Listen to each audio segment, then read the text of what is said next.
Assalamualaikum warahmatullahi wabarakatuh. Kami dari kelompok 3 ingin mempresentasikan hasil kerja kelompok kami yaitu tugas proyek 1, kewarganegaraan. Di sini kami beranggotakan yang pertama Muhammad Lutfi Fadilah dan yang kedua saya sendiri Muhammad Teo Saputra, yang ketiga Muhammad Zahid Ramadan, dan yang keempat Muhammad Zarlendi Asma, dan yang kelima Nur Muhammad Sifa Al-Hikami. Langsung saja kita masuk ke materi yang pertama yaitu hakikat pendidikan kewarganegaraan yang akan dibacakan oleh Muhammad Zahid Ramadan. Terima kasih. Satu, hakikat pendidikan kewarganegaraan. Hakikat pendidikan kewarganegaraan adalah untuk membekali mahasiswa dengan kemampuan dasar dan pengetahuan mengenai hubungan warga negara Indonesia dengan negara dan dengan sesama warga negara. Pendidikan kewarganegaraan pada sejatinya merupakan pendidikan yang menuntun warga negara berwatak good and smart citizen. Kewarganegaraan menjadi wahana pendidikan nilai moral dan pendidikan budi pekerti sehingga dapat menjadi sarana transformasi pendidikan karakter untuk menumbuh kembangkan rasa nasionalisme dan kesadaran berbangsa dan pendidikan. Selanjutnya, kewarganegaraan dirumuskan secara luas untuk mencakup proses penyiapan generasi muda untuk mengambil peran dan tanggung jawabnya sebagai warga negara, dan secara khusus peran pendidikan termasuk di dalamnya persekolahan, pengajaran, dan pembelajaran dalam proses penyiapan warga tersebut. Pendidikan kewarganegaraan pada sejatinya merupakan pendidikan yang menuntun warga negara berwatak good and smart citizen. Selanjutnya saya silakan kepada host. Ya, materi selanjutnya yaitu urgensi pendidikan kewarganegaraan yang akan dibacakan oleh Muhammad Zarlendi Asma. Baik, saya akan membacakan yang kedua yaitu urgensi pendidikan kewarganegaraan. Terjadinya masalah atau konflik disebabkan karena sikap primordialisme kedaerahan yang berlebihan, fanatisme yang berlebihan terhadap kelompoknya, dan etnosentrisme dapat memicu terjadinya perpecahan bangsa dan negara. Hal tersebut menjadi sebab menurunnya nilai nasionalisme di Indonesia. Faktor lain yang menyebabkan munculnya nilai nasionalisme yaitu teladan atau contoh dari generasi tua yang mementingkan kelompok atau golongannya daripada kepentingan negara. Next. Contohnya, unjuk rasa yang berujung kerusuhan yang terjadi pada tanggal 21 sampai 22 Mei 2019 menjadi salah satu contoh kasus fanatisme terhadap kelompok yang berlebihan. Ketidakpuasan pendukung salah satu pasangan calon presiden dan wakil presiden Indonesia periode 2019 sampai 2024 melakukan unjuk rasa di sekitar gedung Bawaslu Jakarta yang menimbulkan kerusuhan antara pengunjuk rasa dengan aparat dan menyebabkan 6 orang meninggal dunia dan peristiwa tersebut. Hal ini menjadi salah satu contoh kefanatikan yang berlebihan terhadap kelompoknya. Urgensi pendidikan kewarganegaraan pada dasarnya adalah membentuk generasi muda atau warga negara yang cerdas, smart, dan baik serta mampu mendukung keberlangsungan bangsa dan negaranya.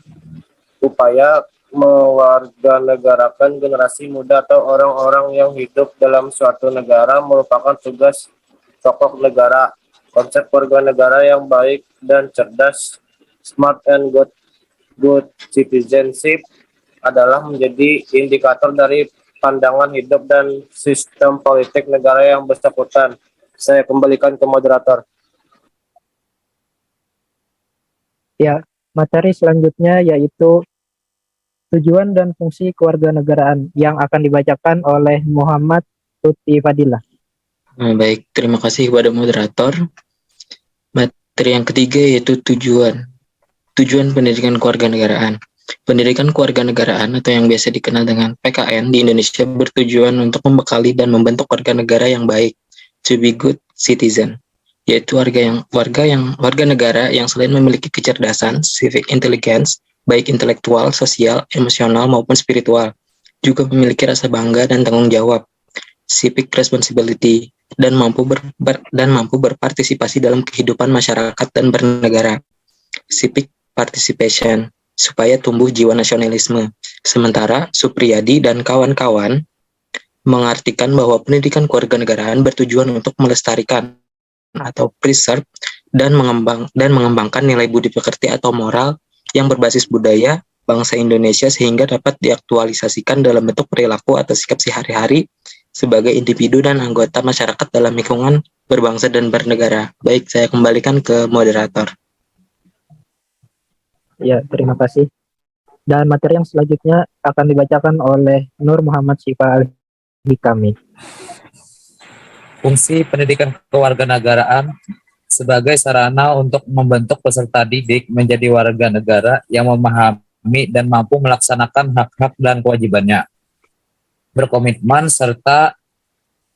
setia kepada bangsa dan negara Indonesia dengan merefleksikan diri sebagai warga negara yang cerdas, terampil, dan berkarakter sesuai dengan amanat Pancasila dan Undang-Undang Dasar 1945.